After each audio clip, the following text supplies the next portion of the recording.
Good people, day 3 of the South African lockdown. Many more days for those of you who are in Italy and Wuhan. I don't know if anybody watches this video from Wuhan, but if they do, don't give it corona. No. I mean, seriously, don't give it to me. It's that time of the day, coming to you live from Brooklyn, South Africa, the suburb white people in Cape Town don't know exists. Today, making you laugh, making you cry, making you question the very meaning of life. It's the FivesAlive show with Howard James Fyvie. Intro over. Guys, after much demand, welcome to the very first 3 people possibly underneath the carport. So we're not really under a carport. This is the carport. I'm kind of almost under the carport. We've managed to wrangle the neighbor, Adam. So Adam, that's your camera over there, bro. Hey, hello me. CD, that's your camera as well. Okay, guys. So basically, what we're gonna do here is we're gonna table one question, and then we're gonna talk about it. You guys feel free to speak as well if you want. Is in Ila, Jet. Also, Adam's busy buying some chops, so he has to go and change his chops. So we're gonna chat about it until you gotta change your chops. Turn your chops. So the question is, what are some of the unique things we think coronavirus is going to do to the world once it returns back to normal? And go. Possibly 3 people underneath the carport talking about cool things. Possibly 3 people underneath the carport talking about cool things. Here's the thing, when 9/11 happened and the 2 towers were taken down by those airplanes, it forever changed airports and air travel. Like, it was always changed after that, and it never went back. It was like a shattered glass moment. From that moment forward, the world would never be the same. So that's what I'm asking about corona. I think handshakes are dead. Those things are gone. You have to find a new way. You know what I saw at the shops today is that no tobacco has been sold, which means that all the smokers are gonna have to detox off smoking. So you think that there's going to be some people you think there'll be a less amount of people on the earth smoking? I mean, that's nuts, but you know that oaks are not allowed to buy cigarettes. Yeah, so it's a non-essential good. But I mean, to a smoker, that is essential. It feels essential, but you won't die. Yeah, you won't don't. die. The handshake is dead. I like that, bro. So I thought about that as well, because I was like, after this, you're going to go up somebody, you're going to be like, hey, how's it going? And then you're going to, oh, wait, we shouldn't. And then you're going to go like this. And then you'll be like, actually, no, we can, but then it'll be too awkward. Unless you get like a cool handshake glove that you can then just store somewhere. Just like flip it out. and then Oh, like in your sleeve, like James Bond vibe. Yeah, Props that out. could be a thing. Do we think that like bodily contact will be reduced a lot? Like I actually. think all the people that are like physical affection people are just like, as soon as lockdown's finished, they're just gonna be like, ugly. They're going to go nuts. I think just our personal hygiene is gonna get Spark. way better. Yeah, I probably will. Hey. Like, I realize I've been washing my hands wrong for like 35 years. Have you ever washed your hands for, 20 20 seconds? seconds, I did. No. I think we're inadvertently going to become a lot more generous. Someone's going to be like, can I borrow that pen? You're like, sure. You can keep that now. I'm not taking it back. Yeah. That is now your pen. But then could the same thing be said with money? Because money's going to be, money's interesting. There's no get it. We can't. Even the Money's pen. I mean, yesterday I was signing at the shop with their pen, and I'm like, 100 people use this pen. There's no getting around contact. So here's one thing that I saw that's forever different. I went to Canal Walk Shopping Centre, and as I drove into the car park, the boom opened up, and where you normally press a button to get a printout ticket, it said do not press, and had one of those little Bluetooth vibes. You just put your thumb over it. I still pressed it. Yeah, there's so many buttons in life. You can't go around not touching things. Buttons are going to have to change. Asia's pretty hardcore. Like. So everything that you used to be able to press a button is now going to officially become touch.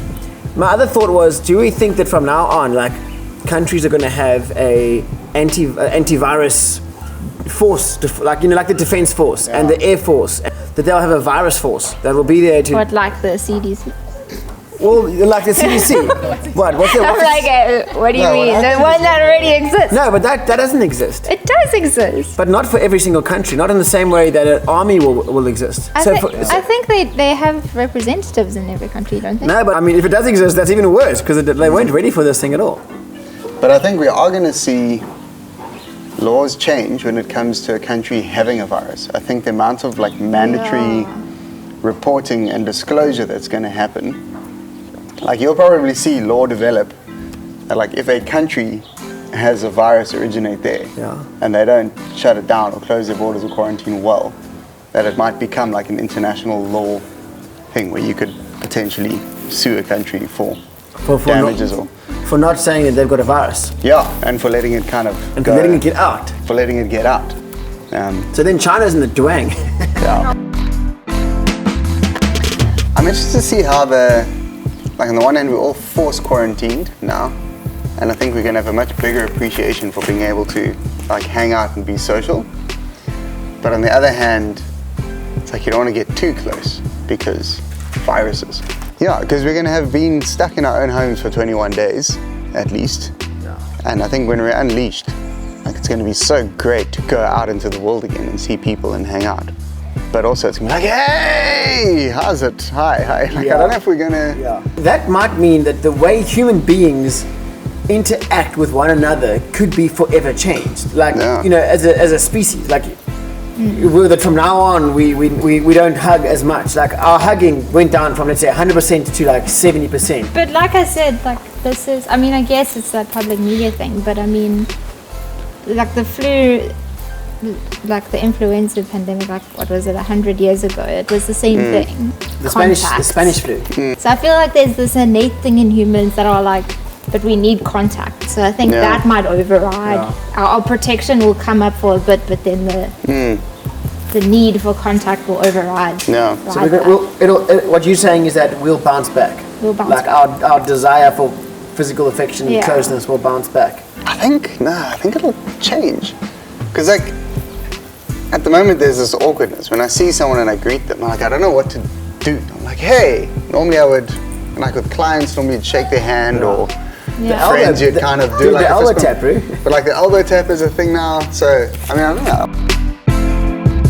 You know, one thing that I know is going to change, like around the whole world, is people's ability to communicate using technology. Yeah. Like, everyone is forced suddenly to send video messages. Like, the way people work, well, they'll realize a lot of stuff's redundant. They're like, why are we paying for all of this stuff when we've been able to do a lot of it just on the phone? Yeah.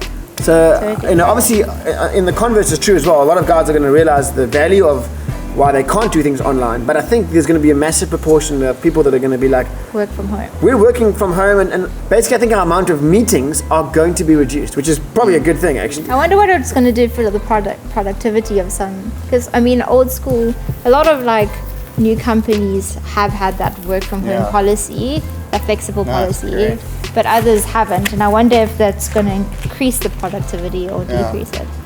Well, yeah, I think office space is going to become way cheaper because there's just going to be so much less demand for it. Hey, that's a good idea. And it's much cheaper for a business to have your people work from home. And if you take the cost of supplying a good data connection versus square meter office space, which will hopefully reduce traffic as well. That could be cool. Oh, that would be awesome.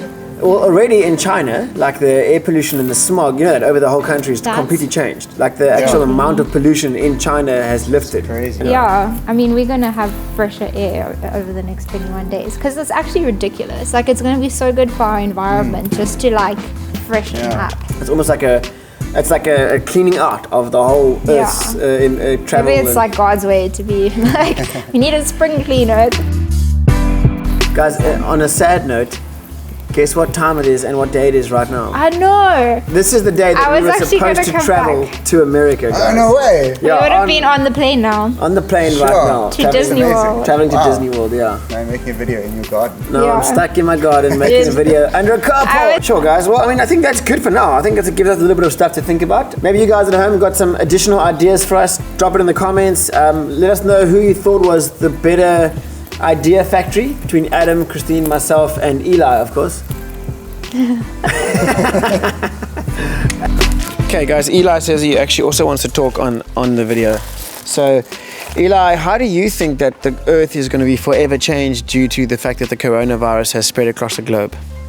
Yes, and maybe there'll be all days staying in your house. We're doing awesome things and always see the show till that it be church and that it be not real church. Just watching TV on church.